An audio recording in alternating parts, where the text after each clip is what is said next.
नमस्कार बच्चों, स्वागत करता हूं आपका एक बार फिर से अपने YouTube चैनल आरके क्लासेज में। दोस्तों हम यहां पे लेके आए हैं आज फिजिक्स का बेहद मोस्ट इम्पॉर्टेंट क्वेश्चन, जो कि विभव मापी का एक न्यूमेरिकल है। दोस्तों ये बहुत ज्यादा पूछा जाता है आपके एग्जाम में। ठीक है, काफी देखने में तो ये काफी लंबा क्वेश्चन लगता है, लेकिन अगर आपके कॉन्सेप्ट समझ में आ जाता है तब ये क्वेश्चन बहुत आसान हो जाता है। तो आइए देखते हैं बिल्कुल आसान तरीके से ये क्वेश्चन, जो कि आपके लिए बहुत ज्यादा मोस्ट इंपॉर्टेंट है, क्योंकि हमेशा एग्जाम में ये पूछा जाता है। ठीक है, देखिए क्वेश्चन क्या दिया गया है, सबसे पहले उसको देखते हैं, उसके बाद एक फिगर बनाते हैं। दोस्तों इसको हम समझाने की कोशिश करते हैं क्या होता है आपका विभव मापी, जिसमें ये सवाल आपका कैसे सॉल्व किया जाएगा।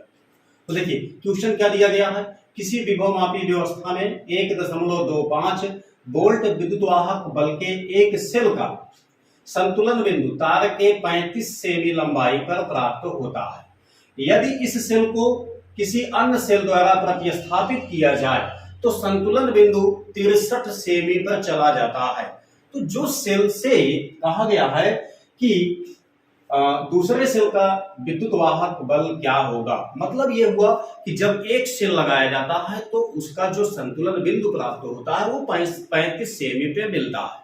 लेकिन अगर मान लेते हैं कि उस सेल को हम प्रतिस्थापित कर देते हैं, मतलब उसके स्थान पे कोई दूसरा सेल लगाते हैं, उसका कुछ ना कुछ विद्युत वाहक बल होगा, तो उससे जो प्राप्त होता है हमें संतुलन बिंदु वो 63 सेमी पे चला जाता है। तो दूसरे सेल वाले का हमें निकालना है यहाँ पे विद्युत वाहक बल। क्योंकि हम लोग जानते हैं जो विभव मापी का उपयोग होता है दोस्तों, वो दो चीजों में किया जाता है। एक तो होता है सेल का विद्युत वाहक बल की तुलना करना, एक होता है सेल का इंटरनल रेजिस्टेंस फाइंड करना। ठीक है, तो मैं यहाँ पे थोड़ा सा टाइम आपका लूंगा जिससे कि ये आसानी से क्लियर हो सके। देखिए हम लोग जानते हैं जो विभव मापी होता है उसको बनाया कैसे जाता है, इसको आप लोग ध्यान से समझिए। यहाँ पे एक सिंपल सा बैटरी लगा दी जाती है, इसको V1 हम कह सकते हैं। ठीक है, यहाँ पे देखिए इस तरीके से इसका समायोजन होता है, जहां पे कि एक बड़ा सा तार इसमें लगाया जाता है। यहाँ पे हम लगा देते हैं इसमें की, यानी स्विच लगाते हैं केवल। यहाँ पे हम रियोस्टेट लगाते हैं। रियोस्टेट का काम आप लोगों को पता होगा क्या होता है, ये वेरिएबल रेजिस्टेंस होता है। ठीक है, जो कि धारा के मान को घटा या बढ़ा सकता है। अब देखिए यहाँ पे हम एक सेल लगाएंगे जिसके विषय में यहाँ पे बात की गई है। यहाँ पे इस टाइप से एक सेल लगाएंगे। देखिए सेल लगाने के बाद दोस्तों इसको हम सीधा सीधा बिंदु ए से जोड़ देते हैं, जैसा आप लोगों ने पढ़ा होगा कि इसको बिंदु ए से जोड़ा जाता है। अब देखिए यहीं पे क्या काम किया जाता है, द्विमार्गी कुंजी इसमें लगा दी जाती है, जिसको हम इस तरीके से लगा सकते हैं। एक यहाँ पे हम लगा देते हैं, एक हम यहाँ पे लगा देते हैं। यहां से हम ले जाते हैं एक तार, जहां पे कि एक गैल्वेनोमीटर लगाया जाता है। इस तरीके से यहां पे हम इसको डिजाइन करके ले आते हैं।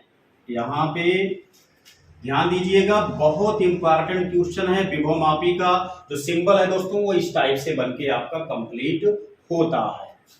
अब देखिए यहाँ पे एक रेजिस्टेंस लगा दिया जाता है। हम जानते हैं कि जब गैल्वेनोमीटर के समांतर में रेजिस्टेंस लगाया जाता है तो उसको दोस्तों शंट कहा जाता है। ठीक, यहाँ पे एक चौकी हम जोड़ देते हैं जिसको यहाँ पे स्पर्श करना पड़ता है जी। ठीक, तो ये आपका कंप्लीट हो जाता है विभव मापी का सिंबल, जहां पे कि ये V1 बैटरी है। यहाँ पे दोस्तों एक सेल लगाया गया है। सेल के विषय में ही बात की जाती है कि जो आपका सेल है वो अलग अलग लगाए जाएंगे तो क्या बनता है। तो ध्यान दीजिए, बात को समझिए। यहाँ पे सबसे पहली बात क्या है, एक सेल लगाया गया है जिसका मान कितना है दोस्तों, 1.25 वोल्ट दिया गया है।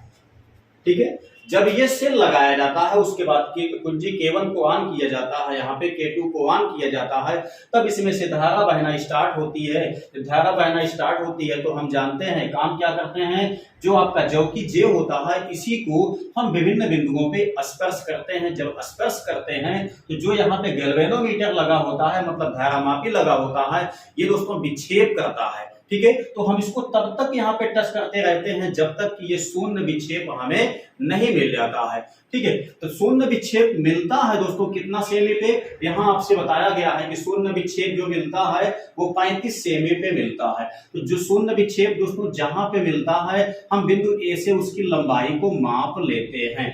तो ये लंबाई आपकी क्या हो जाती है, L1 हो जाती है। कितना दिया गया है, 35 सेमी दिया गया है, ठीक, 35 सेमी दिया गया। अब कहा गया है कि यदि इसी सेल को हटा करके कोई दूसरा सेल लगा दिया जाता, कितने मान का लगाया जाता है ये बात नहीं दिया गया है, यही आपसे पूछा गया है। कहा गया है अगर इसको हटा करके कोई दूसरा सेल लगा दिया जाता है तो जो हमें शून्य विक्षेप की स्थिति मिलती है वो कितने पे मिलती है, 63 सेमी पे मिलती है। तो दोस्तों ये L2 का मान है 63 सेमी। मतलब ये हुआ कि जौ की जे को हम जब स्पर्श करते हैं विभिन्न बिंदुओं पे तब हमें यहाँ पे 63 सेमी पे प्राप्त होता है संतुलन बिंदु। कब, जब इस सेल को हटा करके, यानी कि जो सेल आपका दिया गया है इतने को हटा करके हम कोई दूसरा सेल लगाते हैं तो अब वो कितने मान का है वही आपसे पूछा गया है। तो हम यहाँ से इसको मान लेते हैं क्या चीज, E2 इतना हो गया। अब दोस्तों आप लोगों को पता होगा, अगर आपने यहाँ पे विभव मापी को पढ़ा होगा या दोस्तों नहीं पढ़ा है तो मेरे क्लास को आप ज्वाइन कीजिए। बहुत आसानी से आपका एकेडमी लेवल का जो फिजिक्स है, मैथमेटिक्स है, केमिस्ट्री है दोस्तों ये बहुत ही सिंपल तरीके से आपको इस चैनल पे समझ में आएंगे, देखने को मिलेंगे। सारे वीडियो मैंने यहाँ पे अपलोड किया हुआ है।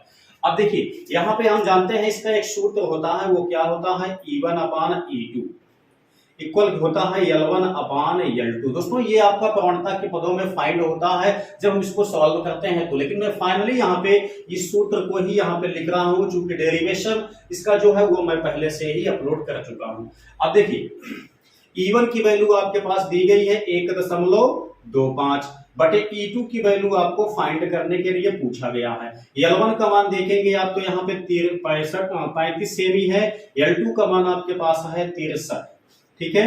अब इसी को हमें सॉल्व कर देना है।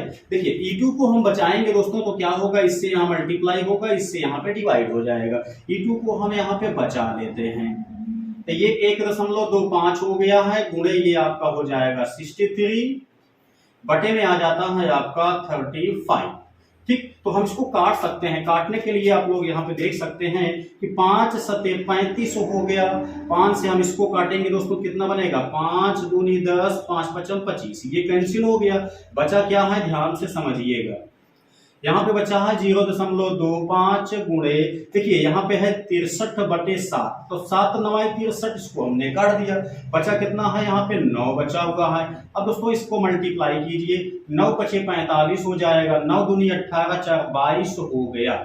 दशमलव हमारा 2 अंक के बाद यहाँ पे लगेगा, जो कि आप देख सकते हैं कि सेकंड वाला, यानी कि जो वोल्टेज हमारा यहाँ पे लगाया गया है वो कितने का लगाया गया है, 2.25 वोल्ट इसका विद्युतवाहक बल है जो यहाँ पे लगाया गया, जिससे कि 63 से भी दूर पे हमें यहाँ पे संतुलन बिंदु प्राप्त हुआ था, ठीक है। तो इस तरीके से दोस्तों ये जो क्वेश्चन होते हैं बहुत आसान होते हैं, लेकिन ये आपके सिंबॉलिक होते हैं। चित्र अगर आपका समझ में आ जाता है, आपने अच्छे से पढ़ा है तो समझ लीजिए कोई दिक्कत नहीं होगी। वैसे मैंने आपको सजेस्ट किया कि आप मेरे चैनल पे चले आइए, यहाँ पे बहुत आसानी से आपका जो फिजिक्स, केमिस्ट्री, मैथमेटिक्स है दोस्तों वो सारे कंप्लीट वीडियो आपको इस चैनल पे मिलेंगे। अगर आप नए हैं दोस्तों तो सब्सक्राइब अवश्य कर दीजिएगा, अगर वीडियो पसंद आया होगा तो लाइक अवश्य कर दीजिएगा।